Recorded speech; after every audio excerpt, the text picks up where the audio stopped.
स्वागत आहे शेतकरी मित्रांनो, मनीष खऱ्या यूट्यूब चॅनलवर.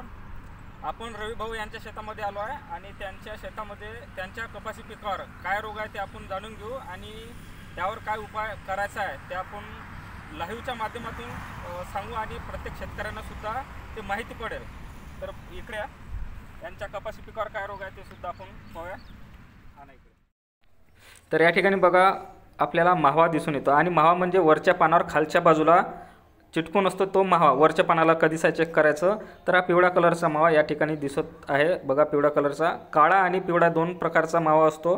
तर या ठिकाणी मावा नियंत्रण करण्यासाठी आपण कुठलं घटक घ्यायचं ते सुद्धा सांगतो आणि आपल्या नियोजनमध्ये जे घटक दिले आहेत त्यांनीच कव्हर होतं. परंतु जास्त प्रमाणात जर असेल तर त्यासाठी वेगळं घटक घ्यावं लागेल आणि बऱ्याच ठिकाणी कोकड्यासुद्धा आला आहे ते सुद्धा पाहू. तर बघा काही ठिकाणी कोकड्या दिसत आहे. तर आता कोकड्या येण्याचं कारण काय तर बघा तुम्हाला सांगतो. हे जे पान आहे याच्या पाठीमागं रसशोषक कीड, ठीक आहे, रसशोषक कीड जे आहे ते रस शोषण करून घेते. तेव्हा कुठं ते पानं कोकड्या झाल्यासारखेच दिसते, म्हणजे रस शोषल्या कारणाने ते पानं कोकळे होते आणि आपण म्हणतो कोकड्याला. आपण मागच्या वर्षीसुद्धा सांगितलं कोकड्या कसा येतो ते सुद्धा व्हिडिओ बघू शकता तुम्ही, ठीक आहे. तर हे बघा या पाठीमागं रसशोषक कीड आहे, तुम्ही शेतातसुद्धा चेक करू शकता. हे बघा ज्याला आपण थ्रिप्स म्हणतो, हिरव्या कलरचे आहे, बारीक तुरतोडे जे आहे ते रस शोषण करून घेते, त्याच्यामुळे पानं कोकड्या होते, म्हणून आपण म्हणतो की कोकड्याला. आता कोकड्या नियंत्रण करण्यासाठी आपले जे काही नियोजन आहे त्याच्यामध्ये जे फवारणी आहे तर आता कोणाचं दुसरं किंवा तिसरं फवारणी असेल, ठीक आहे.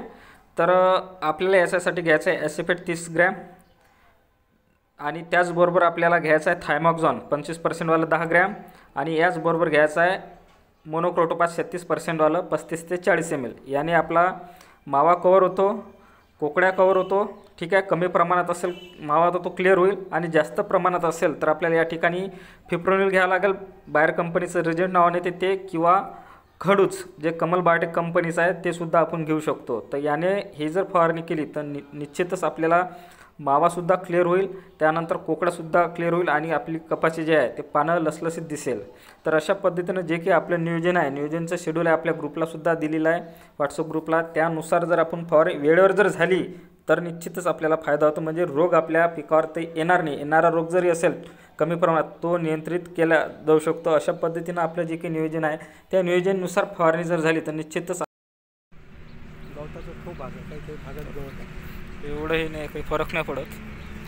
पण मागं निंदन होतं त्याच्यातनं आत्ताच लय डिफरन्स दिसून राहिला. मला फरक आहे. मला तर खताचं असं वाटत नाही की खताचं किती आहे म्हणून. खताचा रिझल्ट वाटून राहिला मला. आता हे कपाशी पहा, हे चांगली वाढली, म्हणजे महत्त्वाचं वाढणं म्हणजे आपल्याला फुटवे धरून पाहिजे, बाकी काही नाही.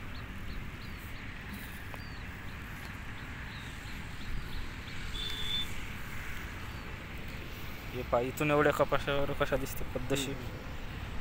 अशा पद्धतीनं मस्त डेव्हलप होते प्लॉट. आता ही दुसरी फवारणी होईल ना त्याच्यानंतर तुम्हाला ओळखू येणार नाही. हे आज ज्या दिवशी फवारणी करतो त्या दिवशी फोटो काढायचा, तिथून फवारणी झाल्यानंतर 10 किंवा 12 दिवसानं फोटो काढायचा आणि तो मॅच करायचे एका ठिकाणी बरोबर ह्या घ्यायचा आणि तो एकाच ठिकाणी, मग रिझल्ट पाहायचा कसा दिसते.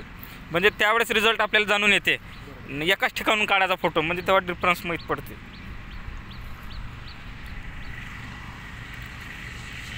तर मुरमाड जमीन आहे तुमची,